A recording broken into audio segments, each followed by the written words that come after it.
Okay. In looking at week 2 and what we're focusing on, your text readings are focused primarily on expatriate experiences going to another country of their sojourn, and then the re-entry process, and also looking at long-term cross-cultural adaptation. And your discussions focus mainly on culture shock. Now, the reason for this, and I realize that culture shock tends to be more internationally focused, but I would also say it's not completely internationally focused. You can experience light forms of culture shock even going into a culture in your same neighborhood or that you're just not as experienced with. And experience some light forms of culture shock, although we probably wouldn't call it culture shock. That's a little extreme and usually reserved for just international experiences, because those tend to be the biggest cultural jumps. But I just want to say that I think it's relevant to intercultural training any way you cut it. So let's talk a little bit about it. One thing that our book looks at is the difference in the theories of the U theory and the W theory. Of course, the U theory is when you go to another country, you start off pretty high, and we might even have a little plateau and then the dip. But you get there, it's exotic, you're excited, those sorts of things. And then when you realize you're in a very different place and you start to question your own cultural identity and where do you fit and how do you understand other people and you don't feel like you can connect, these sorts of questions, it's a very social psychological process. Then you kind of go through a low, and people experience it pretty differently. Or show it pretty differently. When I was ESL training, or I was going through an ESL training before I was working with Halima, my Somali Bantu student, who I mentioned before, we heard stories about one woman who did ESL training, and for the first 2 months with her student would just cry the whole 2 hours of their lesson. And the tutor would just sit there and hold her hands for the 2 hours, and that was all that she could do. And that was probably the best thing she could do for that woman at the time. But this woman had gone through such extreme culture shock, and that was how she was reacting to it. With Halima, this woman is amazing. She's strong. One thing you have to know about refugees is if you understand their experience, a lot of them have spent, say, 10 years in a refugee camp and had to get all this documentation together to get to the United States. I mean, they're fighters. Refugees aren't people who just fled and easily got here. Most of them went through a huge process that is amazing. They've had to go through it in different languages and hugely different cultures, and they've succeeded. So with Halima, there were no real visible signs of culture shock. I noticed that she got sleepy a lot during our lessons and when we were there. And she wasn't quite sure how to interact with me for quite a while, but she'd never really let it show. And she had 7 children, so she was pretty busy. But, the thing is that I'm sure she was going through culture shock. I'm sure that, inside, she was dealing with a lot of stuff, and even though she didn't cry during our sessions, I think maybe sometimes she just got tired because of all this new situation and what she was going through. So the U is then, as you're adapting to the culture, you're coming back up, you're feeling better about your place, you're feeling better about your identity and your fit within this new culture. And then the W idea is for re-entry. So, and this is interesting, re-entry catches people, I think, a little more than when you go to a culture. I think a lot of people expect to have a very different experience and to be homesick and to go through sort of that psychological turmoil when they go to a new place.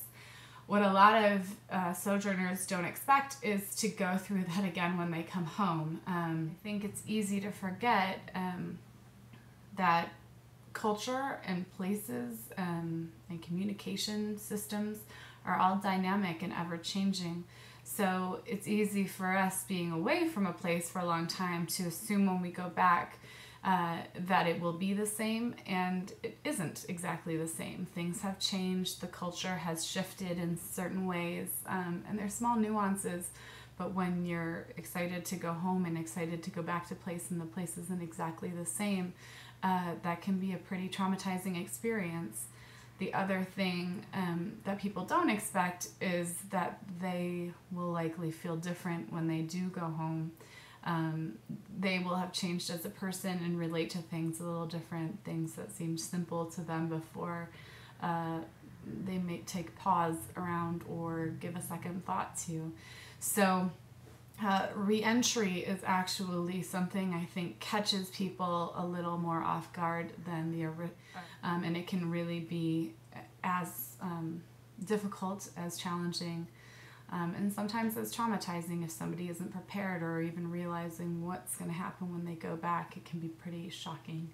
So that's the W that we're talking about, is going through culture shock again, then the second curve when you go back to your native country.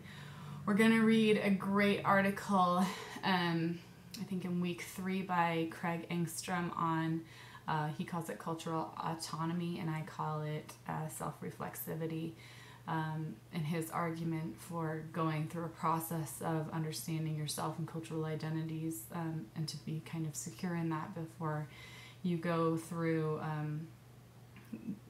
a sojourn, for both reasons, for going through initial culture shock and then re-entry culture shock. So we'll look forward to that. Let's see. I guess I wanted to briefly mention kind of the differences that we read about in chapter 14 this week, about assimilation and melting pot ideas and this more pluralistic notion.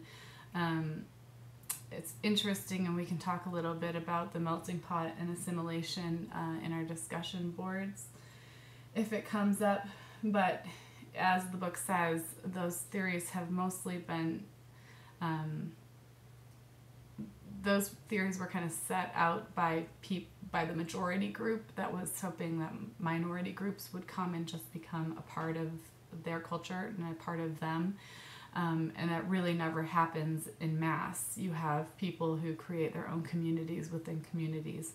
So you have very different cultures living amongst each other. And if you're in Denver or wherever you are, you don't have to go very far to find a very different cultural community right by you.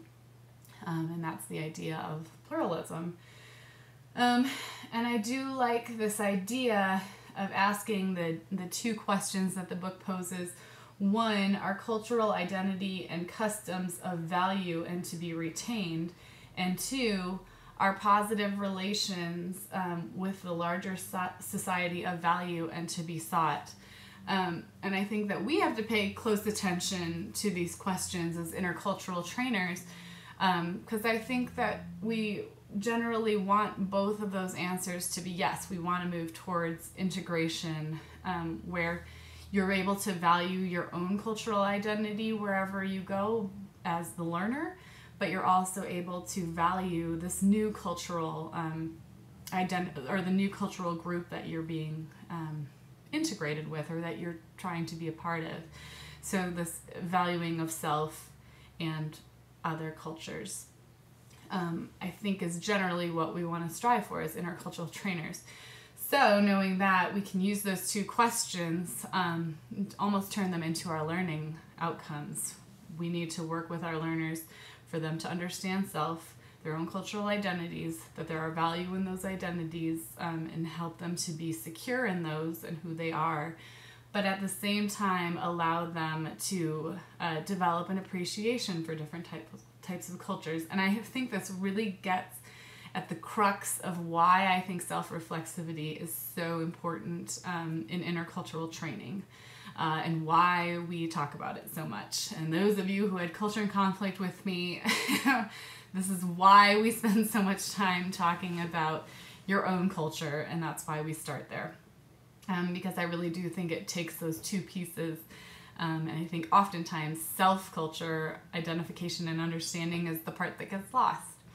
So I think it's super relevant to intercultural training. Okay,